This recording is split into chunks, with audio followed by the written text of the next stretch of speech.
ಸಚಿವ ಶಿವಾನಂದ ಪಾಟೀಲ್ ಅವರ ವಿವಾದಾತ್ಮಕ ಹೇಳಿಕೆ ವಿಚಾರ ಕುರಿತಂತೆ ರಾಜ್ಯಾದ್ಯಂತ ಅನೇಕ ಅಭಿಪ್ರಾಯಗಳು ವ್ಯಕ್ತವಾಗ್ತಾ ಇದೆ. ಈ ಸಂದರ್ಭದಲ್ಲಿ ಭಾರತೀಯ ಜನತಾ ಪಕ್ಷದ ಅನೇಕ ನಾಯಕರು ಅವರ ಹೇಳಿಕೆಯನ್ನು ಕಂಡಿದ್ದಾರೆ. ಈ ವಿಚಾರ ಕುರಿತಂತೆ ಮಾಜಿ ಮುಖ್ಯಮಂತ್ರಿ ಸಂಸದರಾಗಿರ್ತಕ್ಕಂಥ ಡಿ.ವಿ. ಸದಾನಂದ ಗೌಡರು ನಮ್ಮ ಜೊತೆ ಇದ್ದಾರೆ. ಅವ್ರನ್ನೇ ಮಾತಾಡ್ಸೋಣ ಬನ್ನಿ. ಸರ್, ಈಗ ಶಿವಾನಂದ ಪಾಟೀಲ್ ಅವರ ಹೇಳಿಕೆ ಅಂದ್ರೆ ರೈತರು ಬರವನ್ನ ಕಾಯ್ತಾ ಇರ್ತಾರೆ, ಆತ್ಮಹತ್ಯೆ ಮಾಡ್ಕೊಳ್ತಾ ಇದ್ದಾರೆ ಅಂತಕ್ಕಂಥ ಹೇಳಿಕೆ ಕೊಟ್ಟಿದ್ದಾರೆ.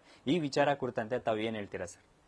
ಸರ್, ನನಗೆ ಅನಿಸ್ತಾ ಇರುವಂತದ್ದು, ನಾನು ಇದು ಸಿದ್ದರಾಮಯ್ಯರು ಅವರ ಮುಖಾಂತರ ಹೇಳಿಸುವಂತದ್ದು ಅಂತ ನನಗೆ ಅನಿಸ್ಲಿಕ್ಕೆ ಪ್ರಾರಂಭ ಆಗಿದೆ. ಇಲ್ಲದ್ರೆ ನಿಜವಾಗಿ ಸಿದ್ದರಾಮಯ್ಯ ಮಾತೆತ್ತಿದ್ರೆ ನಾನು ರೈತರ ಪರ 13 ಬಜೆಟ್ ಕೊಟ್ಟಿದ್ದೀನಿ, ಎಲ್ಲದರಲ್ಲೂ ರೈತರ ಪರವಾಗಿ ಕೊಟ್ಟಿದ್ದೀನಿ ಅಂತ ಹೇಳುವಂತ ಮಾತನ್ನು ಹೇಳ್ತಾರಲ್ಲ, ಇವತ್ತು ಈ ರೀತಿ ಒಂದು ಬಾರಿ ಅಲ್ಲ 2 ಬಾರಿ ಈಗಲೂ ಕೂಡ ಇವರಿಗೆ ಜ್ಞಾನೋದಯ ಆಗಲಿಲ್ಲ ಅಂತ ಹೇಳಿದ್ರೆ ಇವರು ಕ್ಯಾಬಿನೆಟ್ನಲ್ಲಿ ಇಂಥ ಸಚಿವರೇ ಇರಬೇಕು, ಈ ರೀತಿಯ ಹೇಳಿಕೆಗಳನ್ನೇ ಕೊಡಬೇಕು, ಅದರಿಂದ ಜನರನ್ನ ಎಲ್ಲೋ ಡೈವರ್ಟ್ ಮಾಡಬೇಕು ಅಂತ ಹೇಳುವಂತ ಪ್ರಯತ್ನ ಮಾಡಿದಂಗೆ ನನಗೆ ಅನಿಸ್ತಾ ಇದೆ.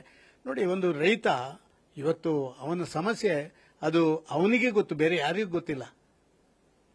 ಅತಿವೃಷ್ಟಿ ಆದರೆ, ಅನಾವೃಷ್ಟಿ ಆದರೆ, ಸಕಾಲದಲ್ಲಿ ಗೊಬ್ಬರಗಳು ಸಿಕ್ಕದಿದ್ರೆ, ಮಾರುಕಟ್ಟೆ ಧಾರಣೆ ವ್ಯತ್ಯಾಸಗಳಾದ್ರೆ ಎಲ್ಲದಕ್ಕೂ ಅವನು ಬಲಿಪಶು ಆಗ್ತಾನೆ. ಆದರೆ ಸರ್ಕಾರ ಅವನಿಗೆ ಏನು ಮಾಡಬೇಕೋ ಅದರಲ್ಲಿ ಕಿಂಚಿತ್ತು ಕೂಡ ವ್ಯತ್ಯಾಸಗಳನ್ನು ಮಾಡುವಂತ ಪ್ರಯತ್ನಗಳನ್ನು ಈ ಕಾಂಗ್ರೆಸ್ ಸರ್ಕಾರ ಮಾಡ್ತಾ ಇಲ್ಲ. ಸಿದ್ದರಾಮಯ್ಯ ಹೇಳಿದ್ರಲ್ಲ, ಸಾಲ ಮನ್ನಾ ಮತ್ತೊಂದೆಲ್ಲ ಮಾಡಕ್ಕೆ ನಾನೇನು ನೋಟ್ ಪ್ರಿಂಟ್ ಮಾಡ್ತೇನೆ ಅಂತ ಹೇಳಿ, ಅದಕ್ಕೆ ನೋಟ್ ಪ್ರಿಂಟ್ ಮಾಡೋದಿಲ್ಲ, ರೈತರೇ ಇದು ಹೇಳೋದು ಸರಿಯಲ್ಲ ಅಂತ ಹೇಳಿ ಇವರ ಮುಖಾಂತರ ಹೇಳಿಸಿದ್ದು ಅಂತ ನನಗೆ ಅನಿಸಿದೆ. ಇವರು ರಾಜೀನಾಮೆ ಕೊಡುವವರೆಗೆ ನಮ್ಮ ಹೋರಾಟಗಳನ್ನು ಮುಂದುವರಿಸಬೇಕು. ಇವತ್ತು ನಮ್ಮ ರಾಜ್ಯದ ಪದಾಧಿಕಾರಿಗಳ ಸಭೆ ನಡೀತಾ ಇದೆ, ನಾಳೆ ನಮ್ಮ ಕೋರ್ ಕಮಿಟಿ ಸಭೆ ನಡೀತಾ ಇದೆ.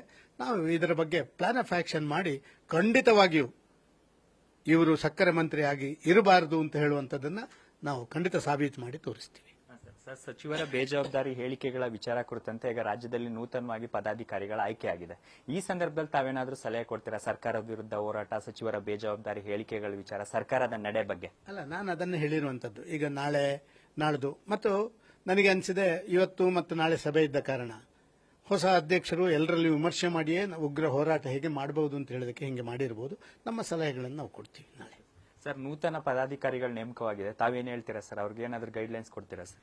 ಅಲ್ಲ, ನೋಡಿ, ನೂತನ ಪದಾಧಿಕಾರಿಗಳಲ್ಲಿ ನಂದು ಒಂದೇ ಸಲಹೆ, ತೀರ್ಮಾನಗಳನ್ನು ತಗೊಳ್ಳುವಂತ ಅಧಿಕಾರ ನೂತನ ಅಧ್ಯಕ್ಷರಿಗೆ ಪದಾಧಿಕಾರಿಗಳಿಗಿದೆ. ಆದರೆ ಗಂಭೀರ ವಿಚಾರಗಳು ಬಂದಂತ ಸಂದರ್ಭಗಳಲ್ಲಿ ಅದನ್ನ ಸಮಾಲೋಚನೆಗಳನ್ನು ಮಾಡುವಂತ ಕೆಲಸ ಕಾರ್ಯಗಳನ್ನು, ಕೋರ್ ಕಮಿಟಿಗಳನ್ನು ವಿಶ್ವಾಸಕ್ಕೆ ತಗೊಳ್ಳುವಂತ ಕೆಲಸ ಕಾರ್ಯಗಳನ್ನು ಮಾಡಬೇಕು. ಏಕಪಕ್ಷೀಯವಾದಂಥ ತೀರ್ಮಾನಗಳನ್ನು ತಗೊಂಡ್ರೆ ಮತ್ತೆ ಕೆಳಗಿನ ಹಂತದಲ್ಲಿ ಅದು ಗೊಂದಲ ಹುಟ್ಟು ಹಾಕುವಂತ ಕೆಲಸ ಆಗುತ್ತೆ. ಇದೊಂದು ಸಾಮೂಹಿಕ ತೀರ್ಮಾನ ಅಂತ ಹೇಳುವಂಥದ್ದನ್ನು ಅಧ್ಯಕ್ಷರೇ ಹೇಳಲಿಕ್ಕೆ ಪ್ರಾರಂಭ ಮಾಡಿ ಅದೇ ದಾರಿಯಲ್ಲಿ ಅಧ್ಯಕ್ಷರು ನಡೆದರೆ ಆಂತರಿಕವಾದಂಥ ಎಲ್ಲ ವ್ಯತ್ಯಾಸಗಳು ಸಮಾನ ಆಗುತ್ತೆ. ಸರ್, ಪ್ರಮುಖವಾಗಿ ಭಾರತೀಯ ಜನತಾ ಪಕ್ಷದಲ್ಲಿ ಈಗ ಶಿಸ್ತಿನ ವಿಚಾರ ಕುರಿತಂತೆ ಸಾಕಷ್ಟು ಚರ್ಚೆ ಆಗ್ತಾ ಇದೆ. ಈಗಾಗಲೇ ನಾನು ಮಾತಾಡಿದ್ದೀನಿ, ಅದರ ಬಗ್ಗೆ ಪ್ರಸ್ತಾಪ ಮಾಡಿದ್ದೀನಿ ಪ್ರೆಸ್ ಮೀಟ್ನಲ್ಲಿ. ಇದಿಷ್ಟು ಮಾಜಿ ಮುಖ್ಯಮಂತ್ರಿಗಳು ಸಂಸದರಾಗಿರ್ತಕ್ಕಂಥ ಡಿ.ವಿ. ಸದಾನಂದ ಗೌಡರ ಮಾತು. ಕ್ಯಾಮರಾ ಪರ್ಸನ್ ಪವನ್ ಜೊತೆ Shivaprasad, news first, Bengaluru. News first, ನಿರ್ಭೀತಿಯಿಂದ ನಿಮ್ಮ ಪರವಾಗಿ.